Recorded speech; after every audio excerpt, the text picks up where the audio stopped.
Idaho would have been You a said lot better. I don't fit into a crowd very well. Do you have any understanding why that might be?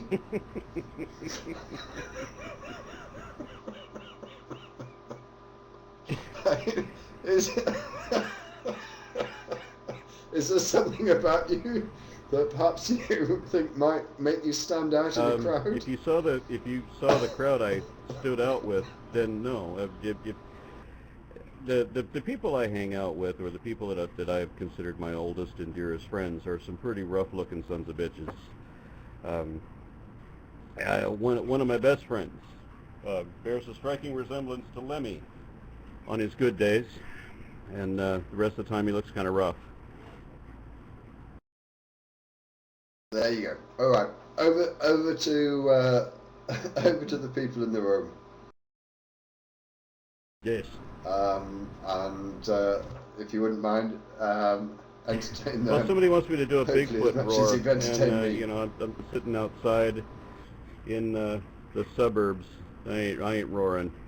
I don't need that kind of bother again.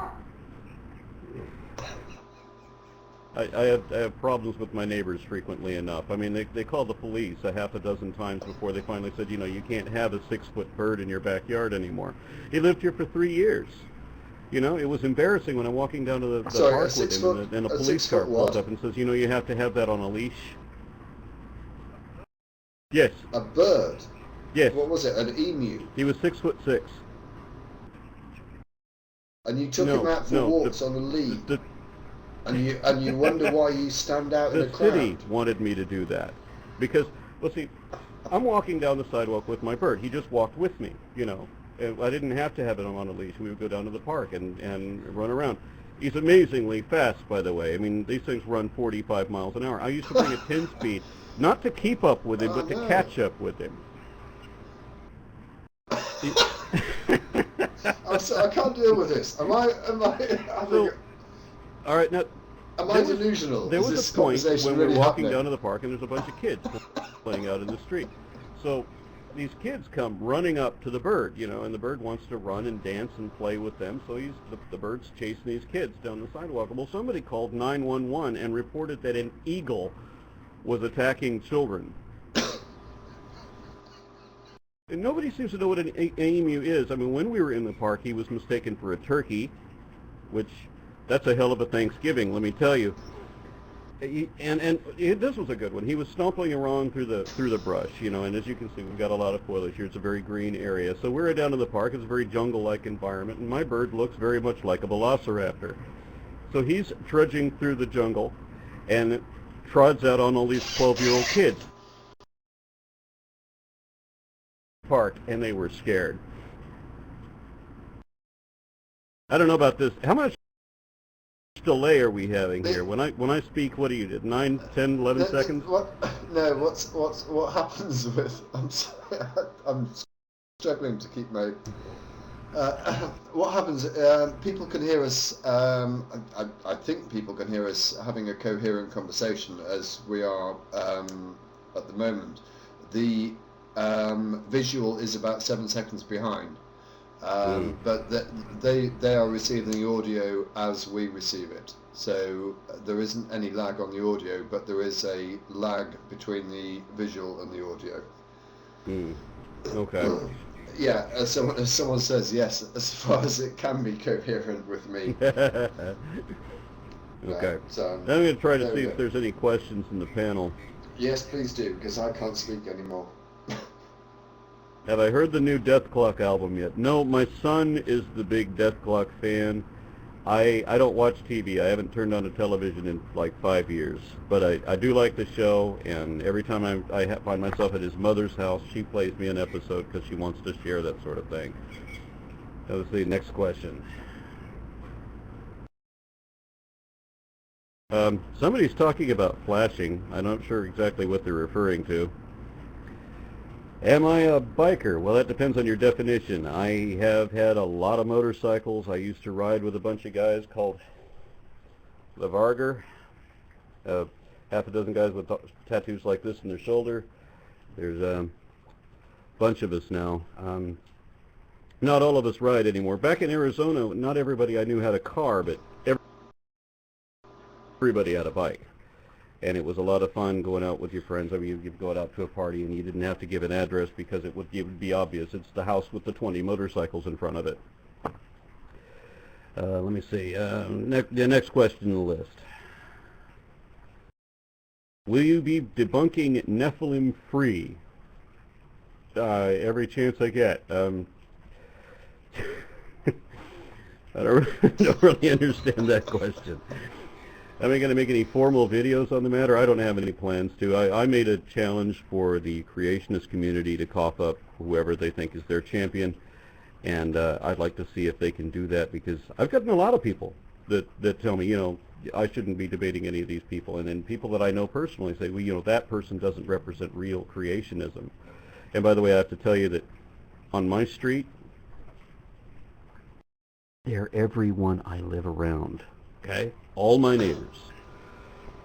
You can find a Nephilim-free every other house down here. Welcome to the beauty of Texas.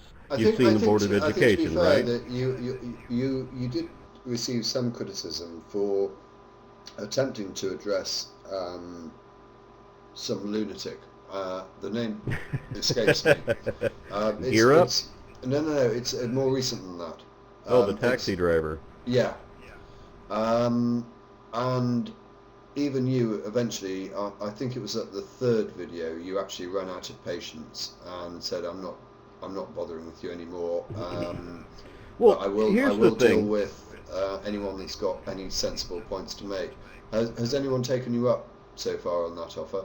Well, there have been one or two people that said that they personally would like to debate me, but I'm not asking for anyone to come in and promote himself. Remember, I'm asking for the creationists to say, this person represents us, and not for one person to say, this guy represents me, but we need a group of them, you know, some significant majority. I want to see somebody nominate someone and then put a few votes back there.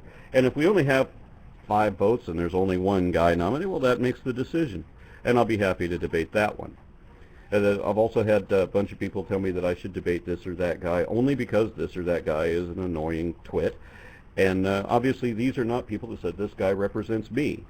I want to put somebody on the spot of forcing them to have some degree of credibility, where these people are watching this guy, whom I say is going to be lying in defense of his position. And then let's see if he doesn't. And I don't think anybody's going to cough anybody up, because they know he will, and they know I'll call him on it. And it's, as I said, it's not possible to defend that position honestly, and they're not going to be able to find anybody who can do that. Well, I did, not a lot of people know this, and it was a fact that I wasn't actually really going to mention.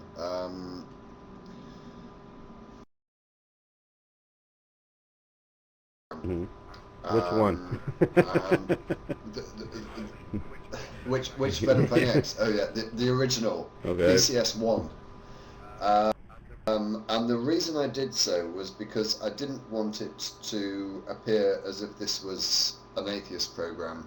Religion, as far as I'm concerned, has nothing to do with the charity at all.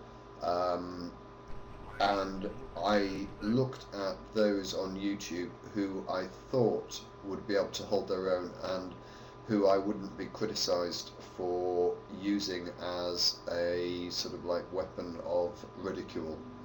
And he was the best option that I came up with. But unfortunately, the terms and conditions were unsatisfactory. And so I'm not going to go into detail about it, but he was willing to do so, but only on certain conditions, which I was not prepared to meet. But I think that is the difficulty. I mean, whatever else you say about him, PCS1 is, in my view, reasonably intelligent. I think he has a higher than average IQ. I think he's relatively eloquent. I think he can 5 minutes. His case, but Grand Canyon. It's absolute fucking bullshit. That's the problem. No, there's no intelligence here. We have somebody with, the issue is I don't think it's his intelligence is even relevant. The issue is his scruples. Like every other creationist televangelist, he's out to make a buck. and screw somebody over in the process. They are exactly the same people as you would buy an old used car from. There's no distinction, no level of credibility whatsoever. That's one of the things I'm trying to demonstrate. Well, you're not going to find any argument with me. Yeah. There we go. Damn it, Yeah. let's go somewhere else. If you want an argument, we can have one, but only if you stay 5,000 miles away from me. Back to the chat. Yeah. I'm sorry. I'm being asked to try and. Somebody asked me about Pachycephalosaurus. To charity, so just excuse me for a moment whilst I try and sort this out. Somebody asked me about Pachycephalosaurus and the idea that they headbutted each other. I believe that there was something said in Jurassic Park about the